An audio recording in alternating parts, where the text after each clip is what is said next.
Welcome back to Simple English Space. Today we have something delicious, fun, and very useful for your English learning. We are going to learn English for talking about food recipes. Yes, food is something that everyone loves. We all need it, we all talk about it, and sometimes we even share recipes with friends or family. So, learning how to describe food, how to explain a recipe, and how to talk about cooking is very helpful. Exactly. Imagine this. You meet a friend who cooked something really nice.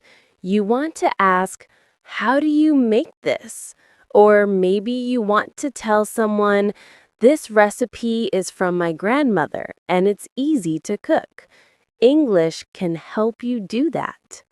So today, we're going to show you how to talk about ingredients, cooking actions, and how to explain a recipe in simple English. We'll also give you 4 full conversations so you can hear how real people talk about food recipes in daily life. And here's a quick hook before we dive in. Learning how to talk about food recipes in English will not only make you better at conversations, but it can also help you connect with people from all over the world. Food is universal, and language is the bridge. That's a great reason to stay with us until the end. So, let's get started. First, let's learn some useful words for ingredients. Ingredients are the things you need to cook a meal. For example, salt, sugar, rice, chicken, onion, garlic, oil, flour, milk, eggs. Yes, these are very basic but very common. You can add many more, depending on the recipe. If you are talking about recipes in English, it is important to know how to name the ingredient and how much of it you need. That's right. In recipes, we often use measurements like 1 cup of rice, 2 spoons of sugar, a pinch of salt, half a liter of milk, 3 pieces of chicken. Good. Now, let's talk about cooking actions. These are verbs that describe what you do when cooking. For example, cut, chop, mix, boil, fry, bake, stir, add, pour, taste. Very useful. If you know these action words, you can explain almost any simple recipe. For example, first, chop the onion, then fry it in oil. Next, add the chicken and stir. Very easy, but clear. Exactly. And don't forget connecting words. When you explain a recipe, you need to show order. You can say first, then, next, after that, finally. Great! Now, let's practice with our first full conversation. Hi, Grace. What are you cooking today? Hi, John. I'm cooking fried rice. It's very simple. Oh, I love fried rice. How do you make it? First, I cook some rice. Then, I chop garlic and onion. Okay. What do you do after that? I fry the garlic and onion in a pan with oil. Then I add the rice and mix it well. Do you add vegetables too? Yes, I usually add carrots and peas. Sometimes I add chicken or shrimp. That sounds delicious. Do you use soy sauce? Of course, a little soy sauce gives great flavor. Finally, I add an egg on top. Wow, that sounds easy but tasty. I want to try it. You should. Fried rice is quick and fun to cook. That was simple, right? A recipe doesn't need to be complicated. Even a few steps can be delicious. Yes. And notice how John asked questions like, how do you make it? Or do you add vegetables too? These are useful ways to keep the conversation going. Exactly. Now let's expand. Recipes are not only about steps, you can also talk about taste. For example, it's sweet, it's salty, it's spicy, it's sour, it's fresh, it's crunchy, it's soft. Right.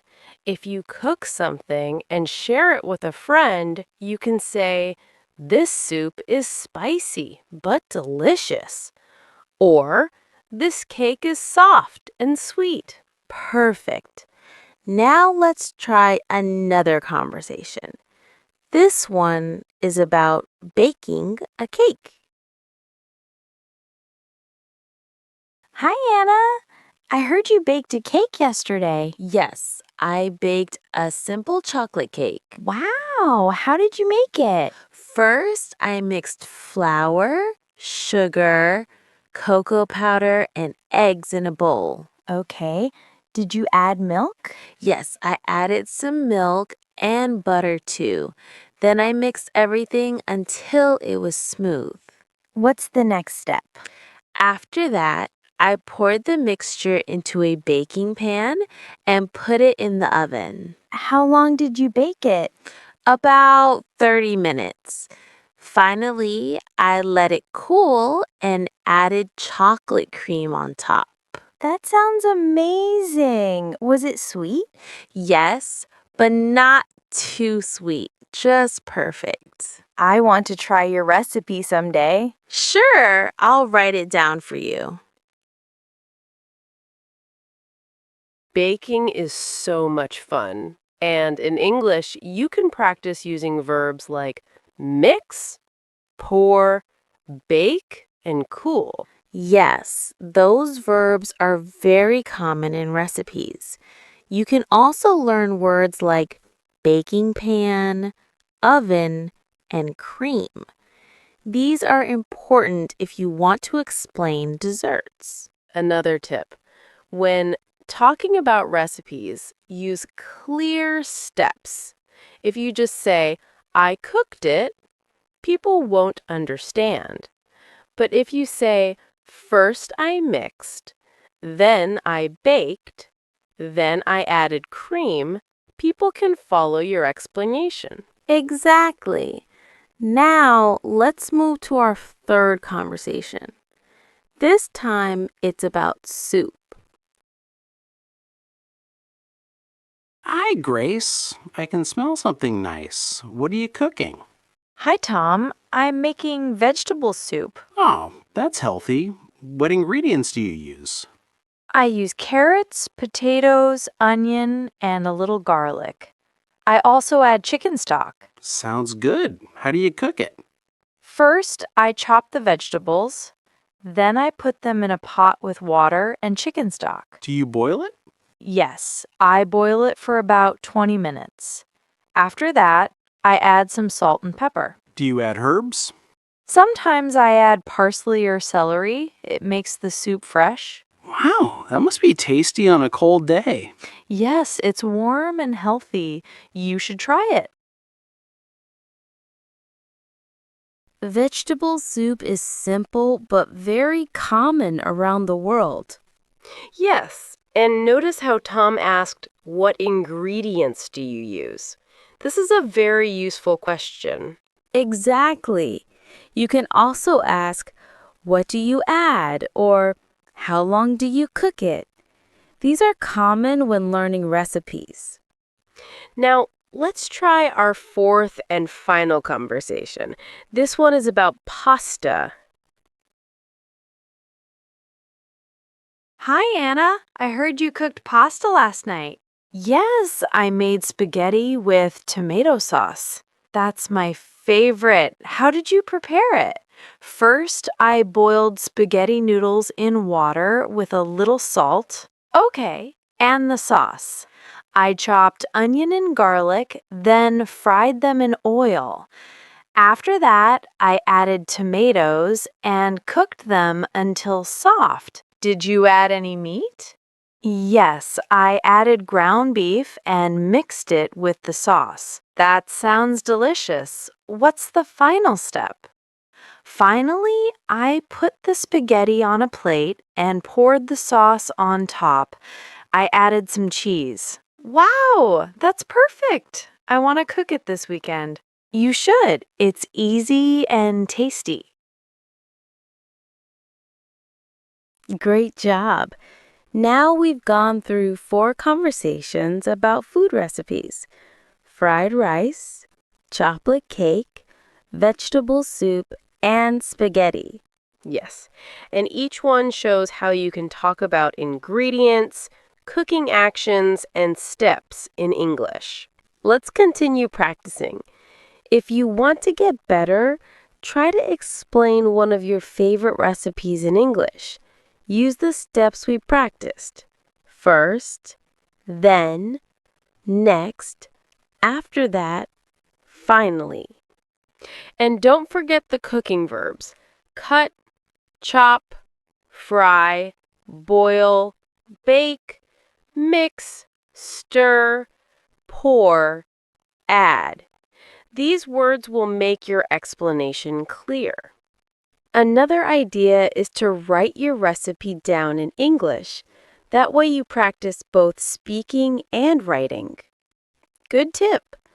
Also, if you cook with a friend, try speaking English while cooking. Say things like, "Please chop the onion," or "Now add some salt." It can be fun. Yes, learning English can happen everywhere, even in the kitchen. Let's also practice adjectives for food again: sweet, salty, spicy, sour, crunchy, soft, fresh, hot, cold. Perfect. If you want to describe food, say, "The soup is hot and salty," or "The cake is soft and sweet." That way your sentences sound natural. Great. Let's keep practicing and expanding with more examples of describing recipes. And that brings us to the end of today's episode of Simple English Space. We've spent our time talking about food recipes, learning useful ingredients, cooking actions, and how to explain recipes step by step in English. Yes, and we also practice 4 real conversations: making fried rice, baking a chocolate cake, cooking vegetable soup, and preparing spaghetti with tomato sauce. These examples show you how to speak naturally about food in everyday situations. Remember, cooking and talking about recipes is a fun way to improve your English. You can describe ingredients, give instructions, and even share tips about taste and texture. Using words like sweet, salty, spicy, soft, crunchy, or fresh will make your sentences more vivid and clear.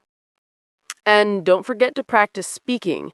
You can talk about your favorite recipe with a friend, explain it to a family member, or even record yourself. The more you practice, the easier it becomes. Exactly. Small steps every day will help you feel confident when speaking English.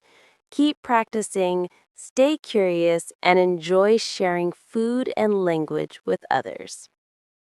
Thank you for joining us today. Don't forget to like, subscribe, and turn on the bell so you don't miss other videos. Keep cooking, keep learning, and we'll see you again in the next episode of Simple English Space.